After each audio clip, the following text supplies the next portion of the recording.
En 2017, un groupe de chercheurs indépendants de l'organisation FECORE, composé de Steve Torrence, Mike Cavanagh et le Dr Zach, ont présenté les résultats d'une étude sur le Soleil et le modèle de la Terre plate. FECORE est une organisation dédiée à la précision, à la découverte et à l'application dans la recherche scientifique.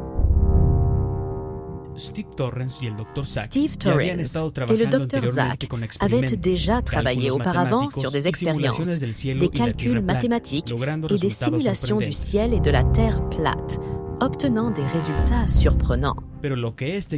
Mais ce que cette équipe a découvert dans cette recherche exceptionnelle est assez intéressant. Jusqu'alors, plusieurs modèles des mouvements des cieux avaient été tentés sur la partie supérieure des projections de la Terre plate.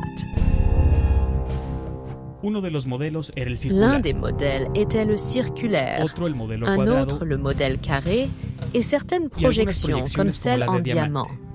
Mais aucun n'avait pu montrer de manière précise et vérifiable ce qui se passe réellement là-haut. Selon les chercheurs de cette étude, beaucoup de ces modèles étaient erronés.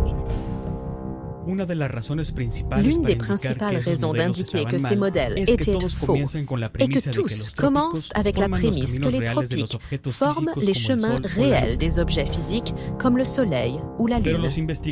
Les chercheurs de cette étude ont observé et analysé le mouvement et la position du Soleil, effectué des calculs mathématiques, des simulations et un modèle numérique que nous verrons plus tard. Ils ont également découvert que le Soleil n'est pas un objet physique.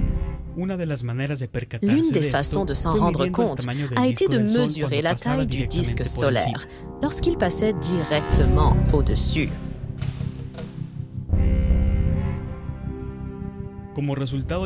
En conséquence, ils sont arrivés à la conclusion que le Soleil a un diamètre de 64 km. C'est un objet très petit comparé à la taille de la Terre.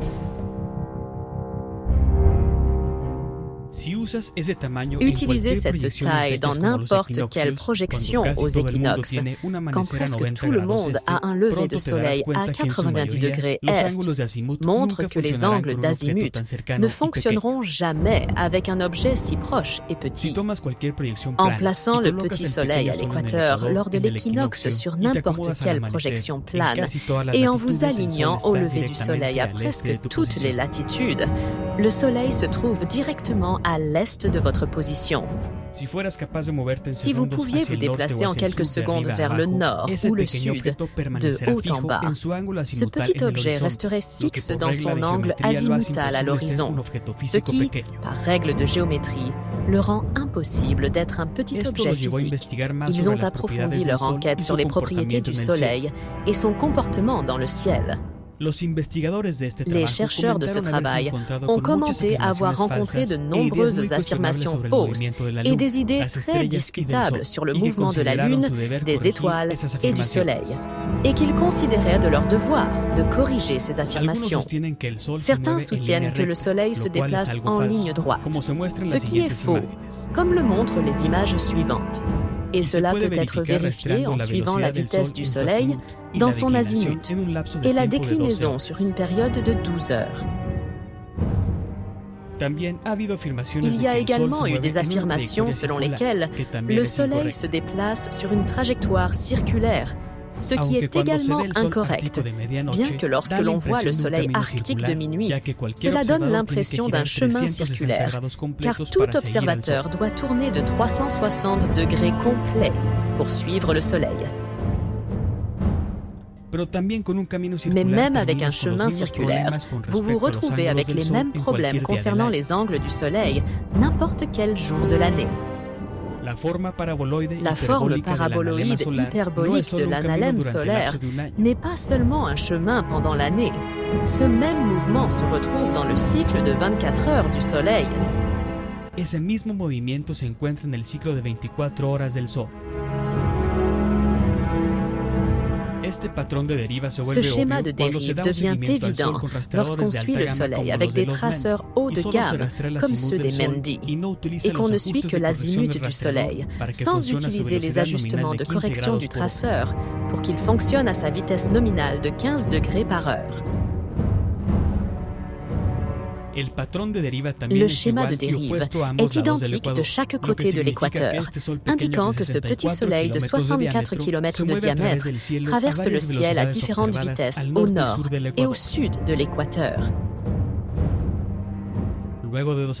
Après 2 ans d'études et de modélisation, les chercheurs se sont retrouvés bloqués et n'ont pas pu faire fonctionner la simulation pour modéliser le Soleil ou tout autre objet avec précision. En se rendant compte de cela, ils ont recommencé à zéro. Après avoir regardé et analysé des photos des rayons crépusculaires du Soleil que tous les platistes ont vu 1 million de fois, ils sont arrivés à une révélation que beaucoup, sinon tous les platistes, ont ignoré. Quelque chose de vraiment surprenant. Lorsque nous observons les rayons crépusculaires qui traversent les nuages, par exemple, au-dessus d'un lac, les angles des rayons se terminent à la source de lumière réelle, qui dans de nombreux cas se trouve juste au-dessus des nuages. Le Soleil n'est pas seulement au-dessus des nuages. Ils se demandaient ce que quelqu'un verrait en regardant en arrière depuis l'autre côté, et s'il verrait la même chose. Imaginez des rayons au-dessus d'un lac, comme dans cette simulation.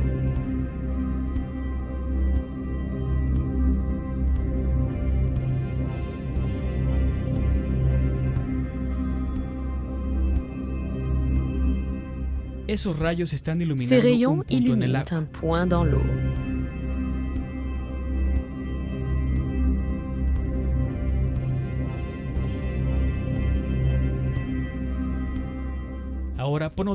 Mettez un observateur de l'autre côté du lac qui vous regarde. Il peut voir ces rayons et ces points illuminés dans l'eau, comme dans cette animation. Et allons un peu plus loin et donnons à l'observateur principal qui voit les rayons un long poteau avec un miroir placé à la fin. S'il devait refléter ce rayon qui frappe l'eau vers l'observateur de l'autre côté, il verrait alors un reflet du soleil dans ce miroir. Gardez à l'esprit que la distance ici n'est que de 40 km. Et où devrait être le soleil pour l'observateur de l'autre côté?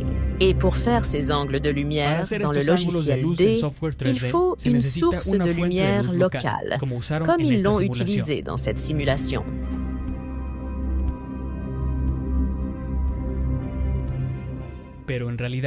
Mais en réalité, lorsque vous vous déplacez de l'autre côté du lac et que vous vous retournez pour regarder en arrière, vous aurez le soleil dans votre dos, rendant donc impossible de voir les rayons du premier scénario ou le reflet du soleil dans le miroir.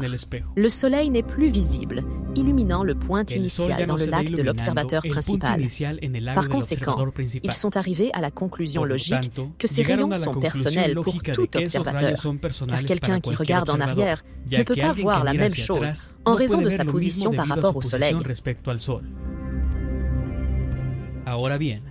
Maintenant, si ces rayons sont personnels et ne peuvent être vus par personne d'autre que l'observateur lui-même, cela indique que le Soleil est une projection personnelle ou locale objective. Cela peut être vérifié par quiconque faisant l'expérience des rayons crépusculaires du côté opposé, comme dans cette animation. Si quelqu'un se retourne pour regarder quelqu'un d'autre qui voit ces rayons, il ne pourra pas voir ni voir la même chose. Un arc-en-ciel agit de la même manière que le Soleil, étant donné que seul vous pouvez le voir à un angle spécifique, et vous ne pouvez pas le contourner, car il s'éloignera toujours de vous, et vous ne pouvez pas voir le côté opposé de l'arc-en-ciel. Un arc-en-ciel est une projection d'une source, et cette source est le Soleil. Par conséquent, le Soleil est également une projection d'une source inconnue. 2001. Ensuite, les chercheurs ont pu commencer à modéliser la trajectoire du Soleil pour chaque observateur sur Terre.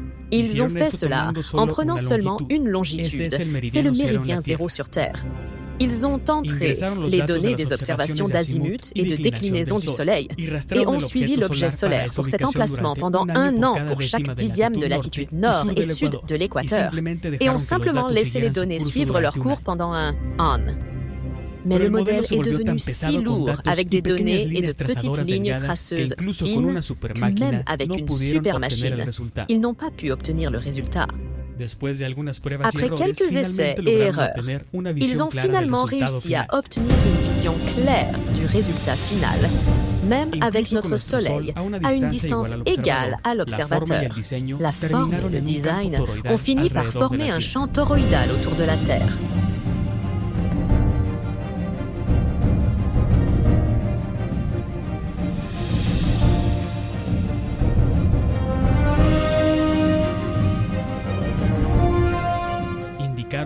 Ils ont indiqué qu'ils doivent encore découvrir comment faire une vectorisation D adéquate pour obtenir toutes les vitesses observées et les changements dans le mouvement du Soleil, créant une forme plus vraie.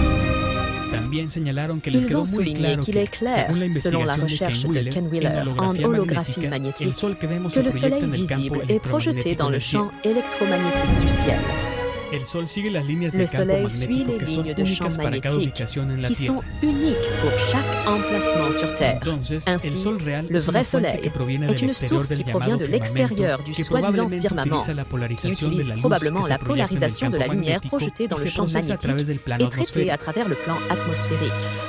Ce n'est pas un hasard si tous les arcs solaires combinés créent ce champ toroïdal, et ce n'est que la version 1.0. Ils ont mentionné que dès qu'ils découvriront comment utiliser la vectorisation d'une distance égale 1, formule dans les angles et les feuilles de données des observations, ils pourront obtenir une forme vraie dans le mouvement seconde par seconde dans les lignes de champ. Ce champ toroïdal n'est en aucun cas un champ stationnaire, car le Soleil se déplace vers le nord et le sud pendant 1 an. Ils ont animé cela et ce qu'ils ont appelé le souffle cosmique de la Terre plate. Et cela montre que simplement en augmentant le courant dans le champ depuis le pôle nord, puis en poussant le champ vers le sud et en diminuant le courant qui coule vers le nord à nouveau, il pourrait également être poussé d'avant en arrière par un extérieur magnétique venant d'au-delà de l'Antarctique, à 90 degrés de latitude sud. L'anomalie magnétique du sud est également une anomalie en mouvement et qui sait ce qu'il y a au-delà des latitudes du sud qui ont une influence sur le champ toroïdal du point de vue de sa création. Et elle doit également avoir une fonction. Animer les positions du Soleil sur une année crée l'illusion d'une vague circulant dans le champ, comme une force externe qui influence le champ et projette son image, semblable au Soleil ou à la Lune. L'équipe de recherche n'a pas encore découvert où et comment cette source externe fonctionne mécaniquement, pour ainsi dire. Mais du point de vue d'un ingénieur, il mentionne que tout ce qui fonctionne comme une machine ou une horloge doit avoir un principe de base et des lois physiques pour découvrir sa nature. Ils doivent maintenant déterminer où aller à partir d'ici et quelles expériences peuvent être dérivées pour construire sur cela ou modifier le concept de base. Mais avec ce concept, nous pouvons dire physiquement qu'ils ont créé un modèle de Terre plate qui peut être soumis à des tests d'évaluation, de vérification et d'expérimentation pour confirmer ou réfuter certains aspects de ce modèle. Par conséquent, avec grand honneur et humilité, l'équipe de recherche a présenté ce premier et unique modèle de Terre plate qui fonctionne sur une base réelle d'observation et de géométrie scientifique.